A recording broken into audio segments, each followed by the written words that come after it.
Hey everybody, welcome into the Arena Productions and our spoiler discussion. So spoilers here for The Rings of Power, episodes 1 through 3 of Season 2. I'm your host, Expat, along with my co-host, Burley of Burleyman Gaming, our in-house expert on Lord of the Rings. What are you reading, Burley? Rings of Power, the appendices in the Return of the King. Okay, so you're cheating. You're cheating, so yeah. All right. Yes, not So kidding. Yeah. So anyway, this is going to be a spoiler-filled discussion of the first 3 episodes of season 2. So if you have not seen them, please go to Amazon Prime and check out the episodes, and then come back and enjoy our discussion, because this will be a spoiler-filled discussion of a lot of the stuff that happened in episodes 1 through 3. And I'll be showing a slideshow of some of the images from episodes 1 through 3. So I'm going to go ahead and start that actually right now. And of course, yeah. And of course, in our backgrounds, we have Anatar, and we'll be talking about Anatar later on.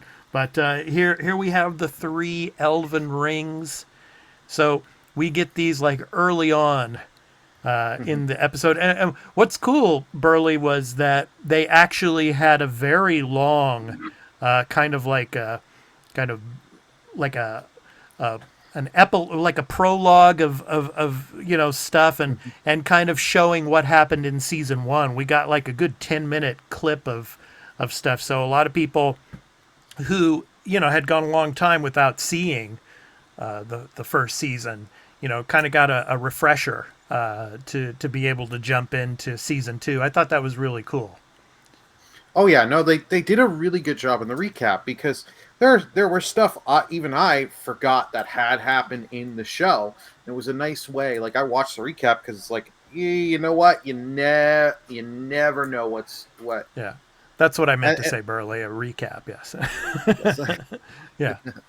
but it So was just a good way of catching you up, and just a good refresher. And it's nice when these shows do that, and how they've been doing these recaps. They're giving you the recap of what you need, and then kind of what you need for this episode.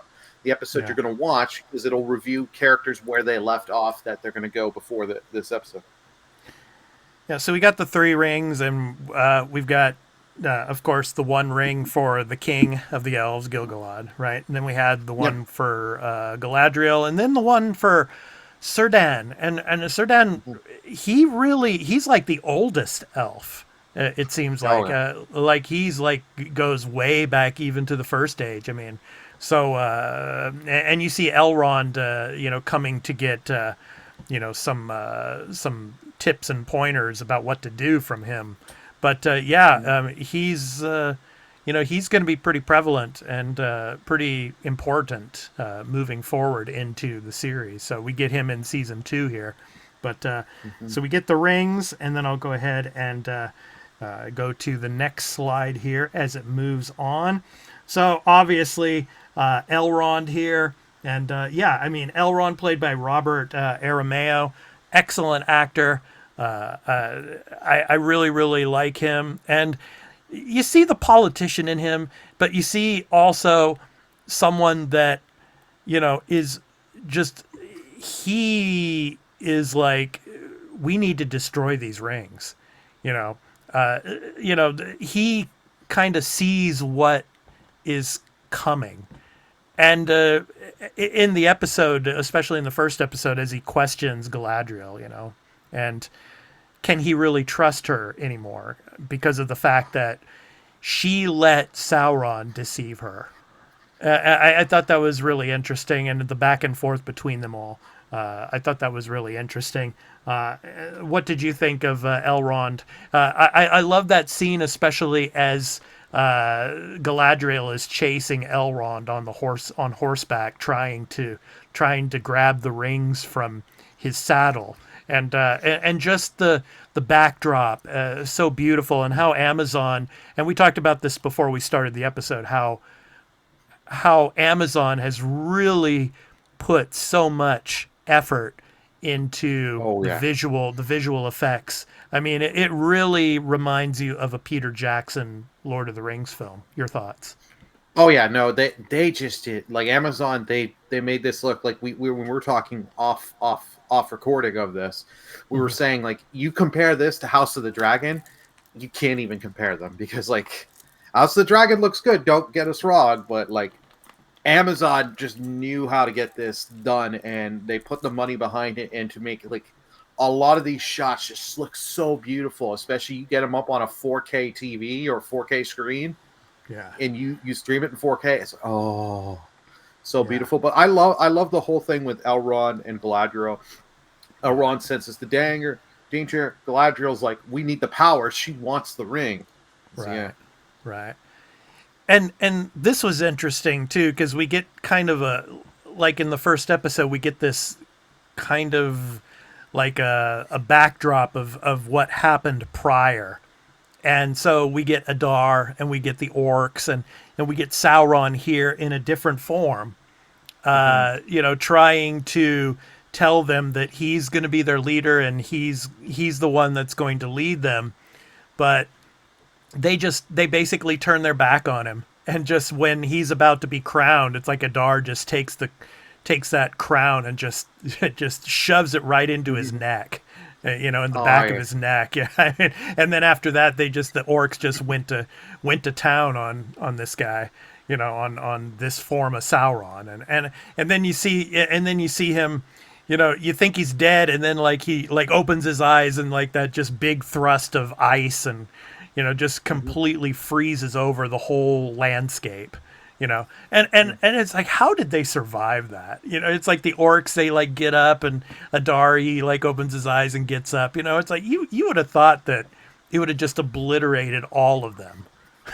Uh, well, I would have thought it would have obliterated some of the orcs. Dar can take some stuff, but I did love that scene of him just coming in, thinking he could just take it over the orcs, and you saw the one that was going to come getting the blade ready, and you're like, ah, yes, see Yeah, how this goes, and nope, they go to town on him. It's great, and then yeah, it shows you how he becomes Halbrand because he yeah, goes as he's in like the worm form, goes up to yeah, that one guy, takes and him, and then Halbrand appears. yeah, but before that, he sucks up the rat, and everything. So Mm. in the cave before he starts crawling out, the worm Hmm. form starts crawling out.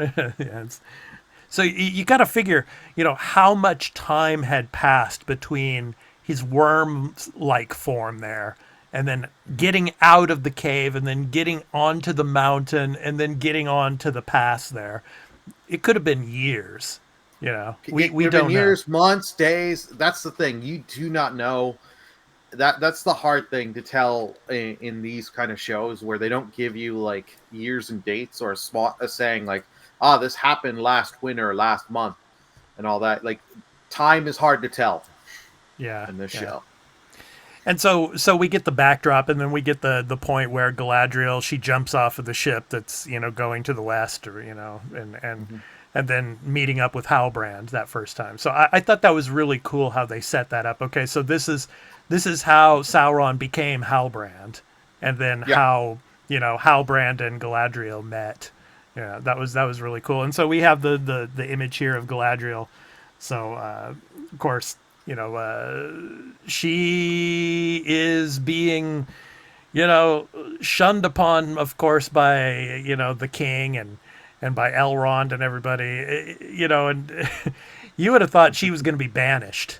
That's what I was thinking at first, but no. I mean, I think the king was wise to let her stay because he knows how valuable she is to the fight that's coming. Well, Yeah. it's not just how valuable she is to fight. You banish her and put her out there, then she's an out. You think of it like a chessboard. You just have her out there. You can't control her. You don't know what she's doing and all that. Sometimes the old saying, like I'm not saying she's his enemy, but keep your friends close, keep your enemies closer. If he has her close by, you can keep an eye on her, know what she's going to do, and have some sense in that. Yeah, and then of course the previous slide there we had Halbrand being taken back to the orcs, and he's interrogated by Adar, Mm. and I think Adar maybe senses that he is Sauron, but Yeah, yeah.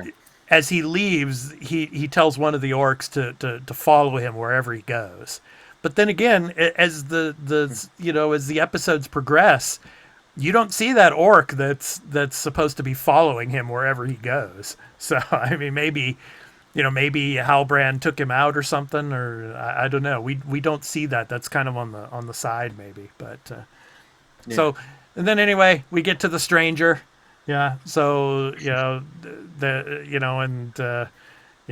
they're walking through the. I mean, what area is this, Burley? Kind of like the like a desolate area, almost kind of like a desert type of area that they're walking through here, and it's like they're struggling to to find food, and so he has to use his magic on one of the trees that like just sprouts a bunch of beetles coming out of it so they could eat beetles, and then of course the water later on. But yeah, I mean, what area of Middle Earth is this that they're walking through right now?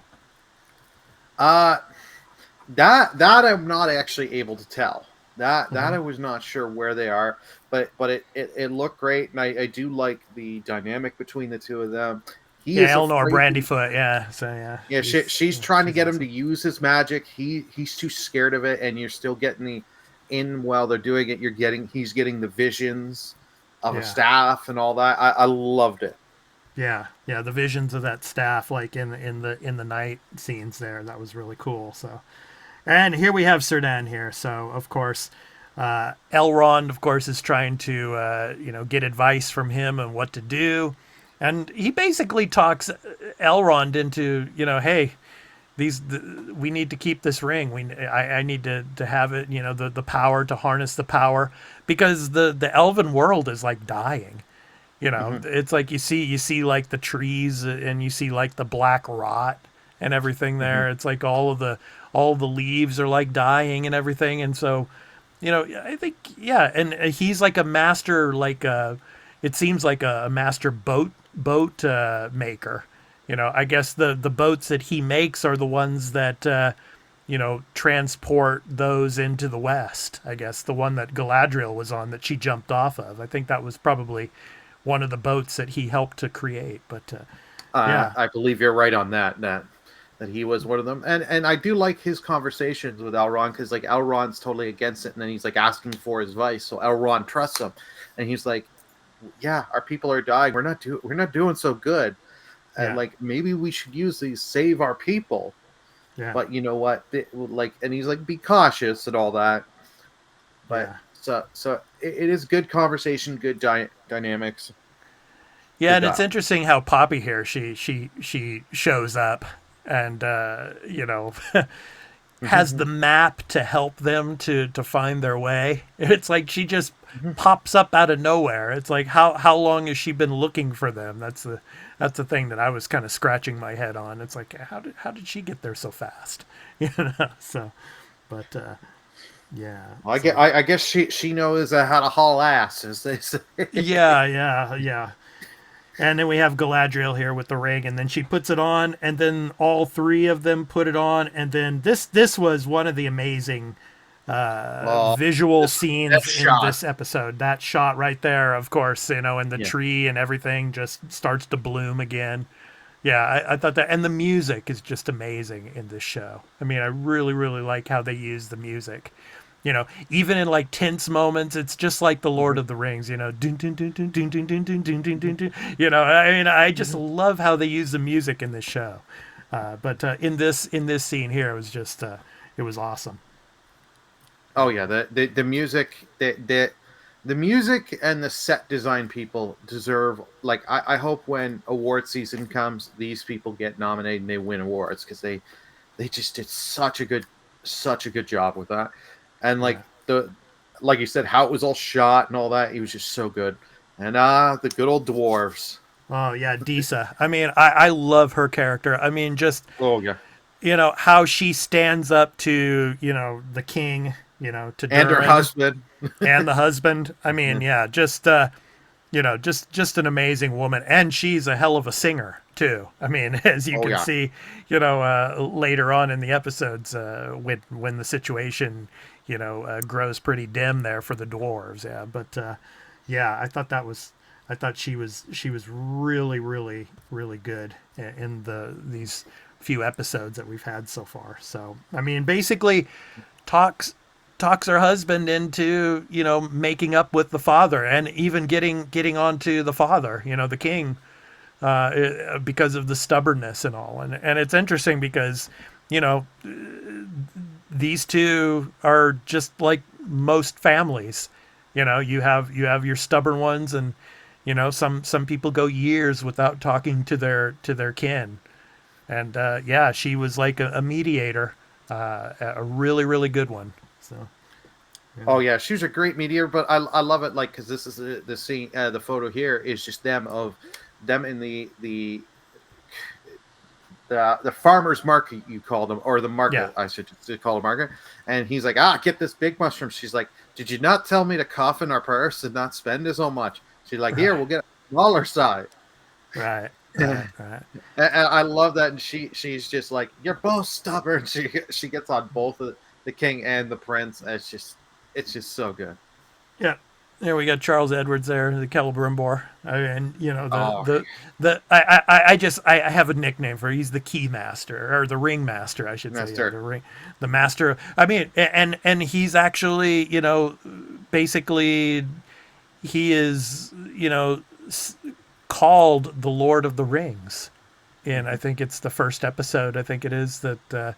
Yeah, he's called the Lord of the Rings. So Yeah, if I'm not mistaken, you are right on that. That was the first episode. They call him that.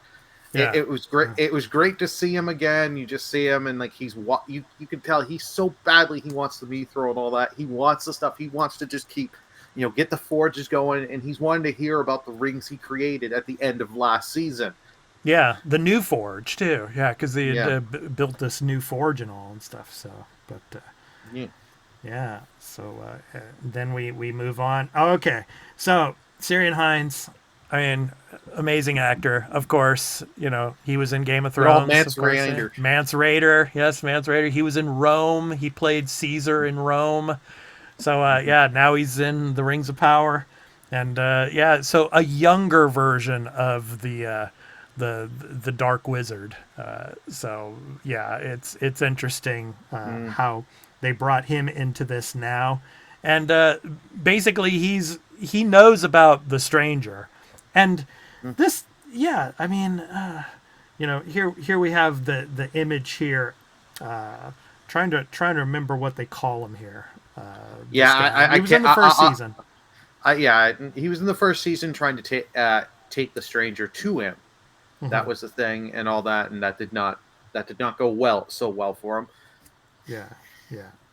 So yeah, I'm trying to remember who he is, but anyway, Too many the characters and names. dweller, It's the hard. dweller, The the Dweller. dweller, the dweller. And what's interesting about the dweller is, it's like they were like kind of like golden butterflies that were flying around and everything. And then the one girl, she has to have her hands cut and she bleeds, and then the blood, creates, the sequence where the dweller comes back in, and the the wizard, he wasn't having any of it from the dweller. It's like, you're not doing a good job at all of tracking and, you know disposing of this stranger, and so then the I guess the soldiers, they're like, well, we'll take care of the situation. So Like, yeah, yeah, some like mercenaries and like because I love that dialogue back and forth. He's like, "How do you think you can do it when the best of my people could not? You yeah, are not us." And they're like, yeah, "Yes, of course, we are not you. We are that." yeah. That it was just good.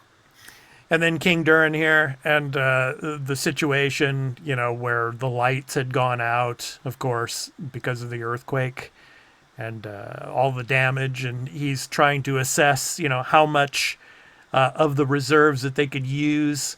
And one of his, confidants tells him, probably we have about 3 months of reserves that we can use when it comes to rations and food and things like that. So, he's, you know, he's got a lot to think about. So, yeah. And then, of course, Disa here talking to him and explaining to him that you should talk to your son. And here's the mercenary, one of the mercenaries here. So There's following the stranger, yeah. So, and then of course Halbrand, you know, he gets back into was it Durin, I think it is, the one of the elven cities there when it comes to the, the forges and creating, the rings and all, and then Celebrimbor comes, and of course he had been waiting for so long, and that one girl, the assistant to Celebrimbor, it's almost like she felt sorry for Halbrand, and she saw his back was all, cut up and everything, and when it started raining and everything, they're like, maybe we should let him inside. It's really cold out. And so then he goes out there to meet him, and then that's when Halbrand, aka Sauron, starts to do his work.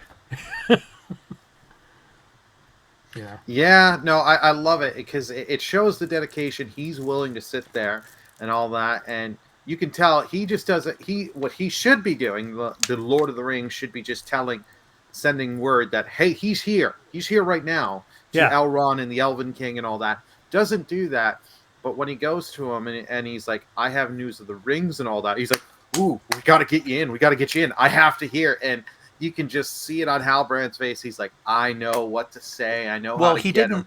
Well, he didn't get the information because earlier in the Mhm. episode, the messenger that was supposed to send the message from Gilgalad, the king, to Celebrimbor about Halbrand, he was intercepted and Mhm. killed. And so that's why, Celebrimbor, he didn't have any information about what was going on and and how the rings had actually worked. So he Mhm. didn't know anything that was going on. He didn't know that, the situation with Halbrand and all at that time. So yeah, I mean that was, I think, and who intercepted that messenger, and killed the messenger. That's interesting. Maybe it was Halbrand, on his way there, but yeah. And so then we get, of course, the conversation. Halbrand, of course, is AKA Sauron. Of course, Sauron is Yeah. manipulating him, telling him that the rings worked. Everything's back to normal.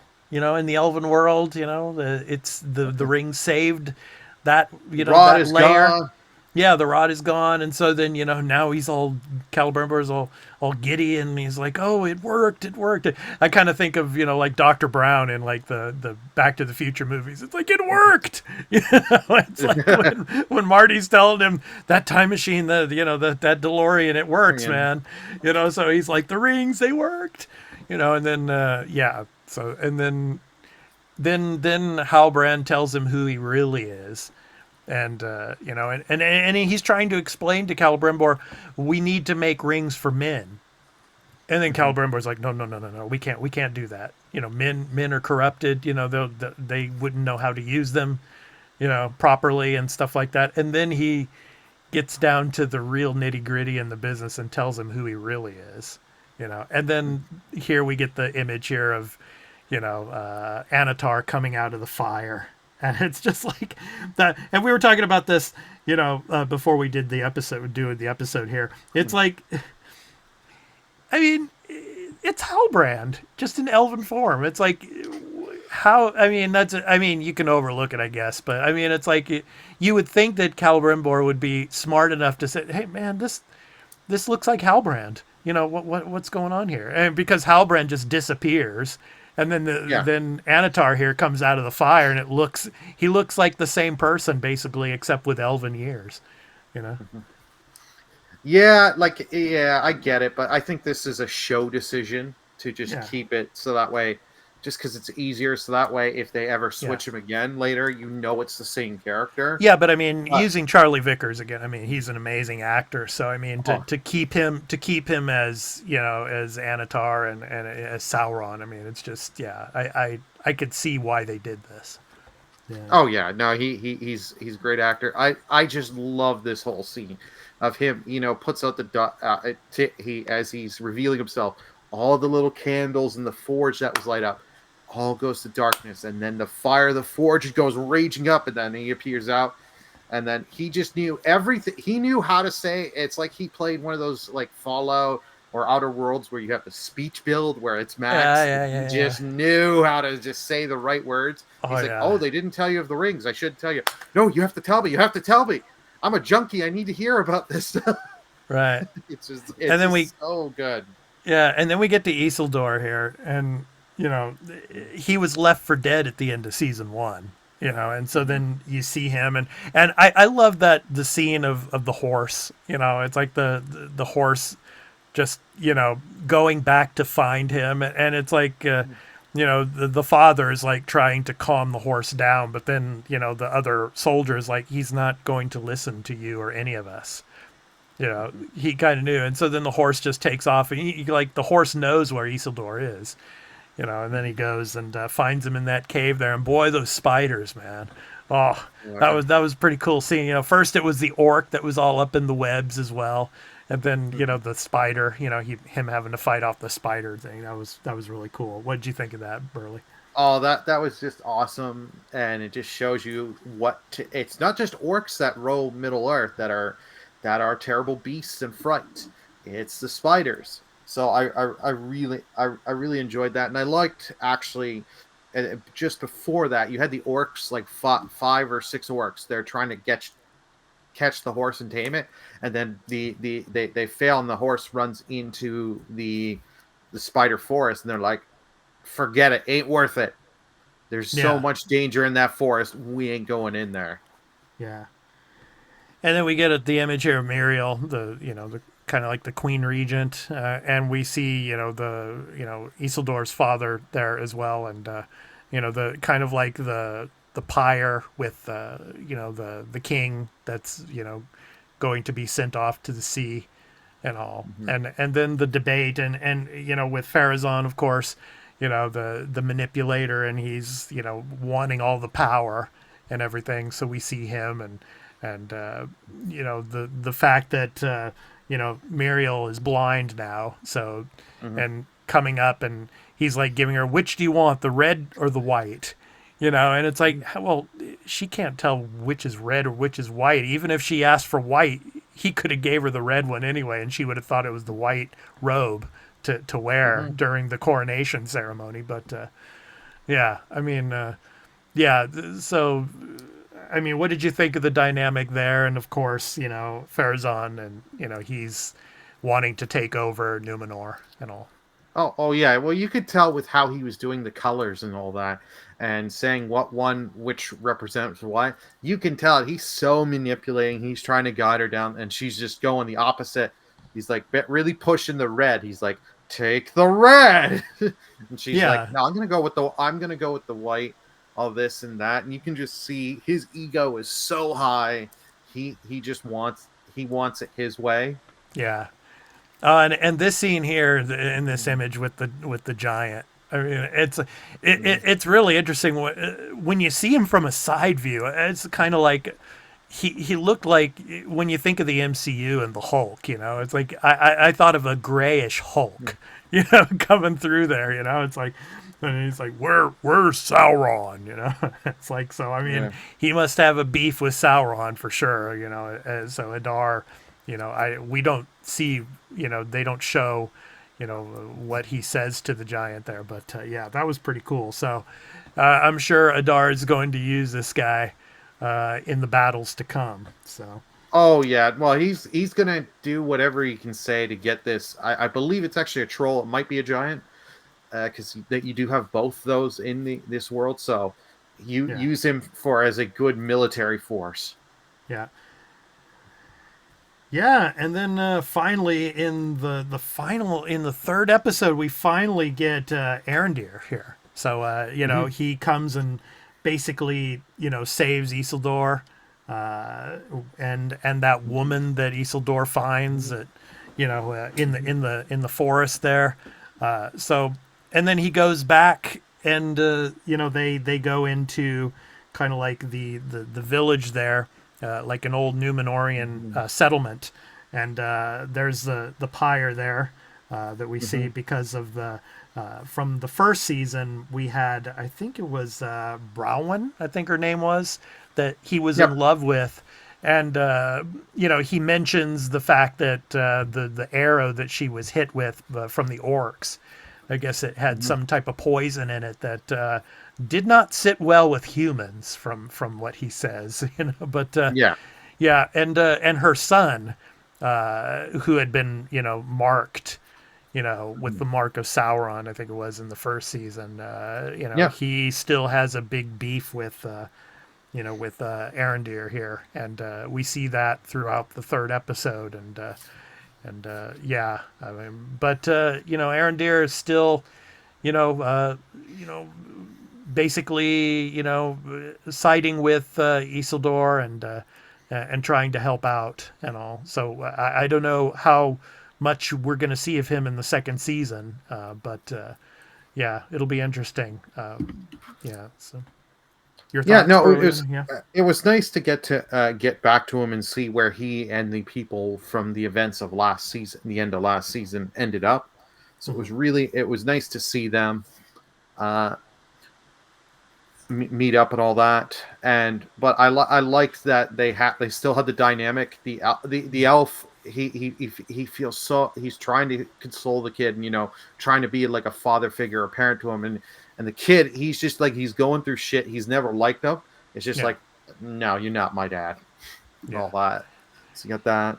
Yeah, and then the previous image we saw, the Durin's son there, the prince, and it just I mean, he's really really trying hard to be nice to his father and to apologize to him, and he's just Hmm. like, "Argh." It's like he doesn't want to do it, Hmm. but he does it, so. And they kind of make up in a way.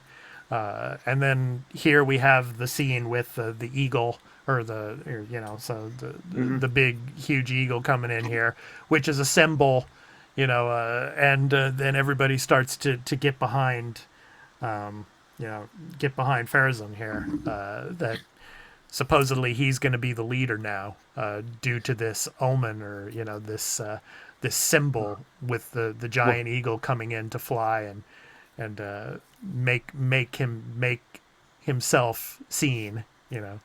What'd you think of that? yeah, I love this whole thing because there's so much going on in the scene, Hmm. because she is supposed to ascend up, and then it gets revealed she was blind.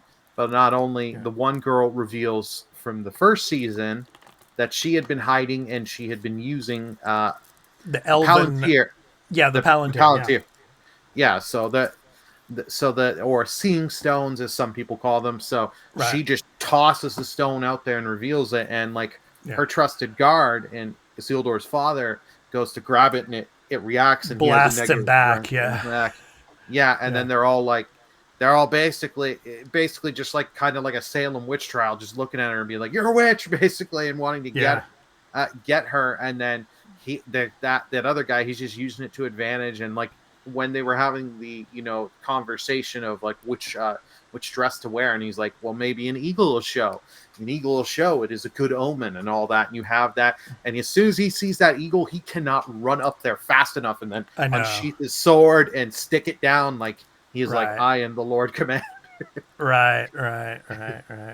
So yeah, that was pretty interesting. So, but yeah, then we go on here. So the next image is coming up. So, uh, oh yeah, so this is towards the end of the third episode, of course. The forging of the dwarven rings and all, and the you know he's waiting for him to put the rings in his, or put the material into his hands to Oh, yeah. to put it into the mold and all. And yeah, so he does that and he touches them because you know I think it was in the first episode, I think Galadriel was talking about the fact that Sauron did not touch the elven rings. Yeah. He did not corrupt them. So that's why they should still keep them and not destroy them. Hmm. Whereas in this instance, yeah, so he's able to touch the material from the dwarves to be able to throw it into the molten, you know the the fire and all to create the dwarven rings, and basically that will corrupt them. So yeah, that I love how they finished the episode in that way, to have Sauron actually touching the material to put in, to create the rings. Oh yes, he's getting his influence on these rings for the rings of the dwarves and men. It is just great, and as you can see at the end there, as they're ending the episode, the forge is lighting up, and the molten material, and Yeah, tossing the ring in, and just go. I was like, oh my god, this is just beautiful, and it is just what a way to end yeah, these first three episodes. It's just like, yeah, and you're yeah. like, damn it, when it ends there, because you're like, I want episode 4 now, but now I I gotta wait know. till next Thursday next week. Yeah, it's going to be one episode a week now until October. So yeah, Yeah. but yeah. So and it'll be interesting. I think, yeah, each of these episodes were over an hour long. Oh So yeah, I think I'm thinking, first episode was like an hour 10. yeah, yeah, or hour and Yeah, 16 minutes, I think it was. minutes or Yeah, something. but Yeah, yeah. yeah, and so I'm just wondering if each new episode's going to be an hour as well. I would hope so. It probably Oh, will. I imagine so. Like most of the episodes for season 1 were an hour plus, and Yeah, it's like that's the thing.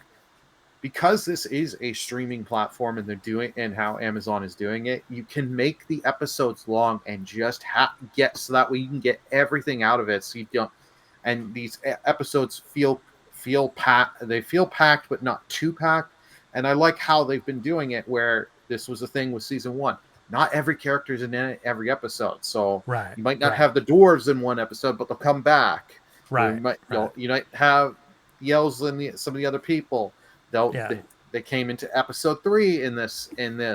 So right. it's a great way of, you don't have to have every storyline in every episode, so you can do stuff and let certain storylines stop for a look for an episode or two, come back, have time to breathe, and then come back and really get back into the swing of things for them. Yeah. So let us know in the comments, what did you think of the first three episodes? Which character were you most interested in, and felt had the biggest impact in the first three episodes? Let us know in the comments. We really like to hear from you. And if you like this episode, please be sure to hit that like, subscribe, and notification bell for when we drop another discussion episode for the Lord of the Rings of Power. So we'll be doing one each week until season 2 finishes, of course, as well as all of our other content here on the Arena Productions. So before we finish, Burley, I have one more question for you. So this season, it looks like they're focusing on the creation of the elven, or the dwarven rings, right? So we have the elven rings. Now the dwarven rings are being created, and that's going to, basically go through the rest of season 2. But are we going to get the human rings this season, or are they going to wait for?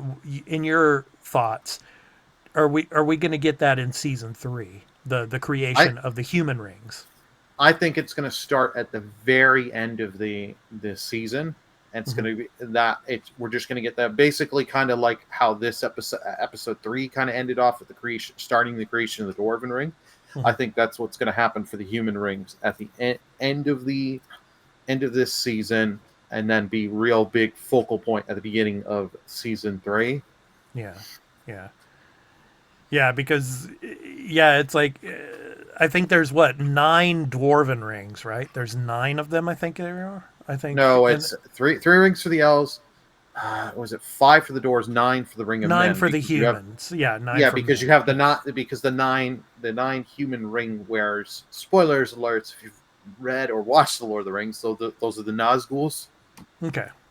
Okay. So Yeah. So yeah, great stuff, man. Really, really interested. Can't wait for episode 4 next week, and looking forward to doing another discussion episode with you, Burley. So thank you so yeah, much, no, and yeah, here on the Arena Productions, and we're looking forward to next week. So take care, everyone. Enjoy the episodes, and we'll see you in the next one.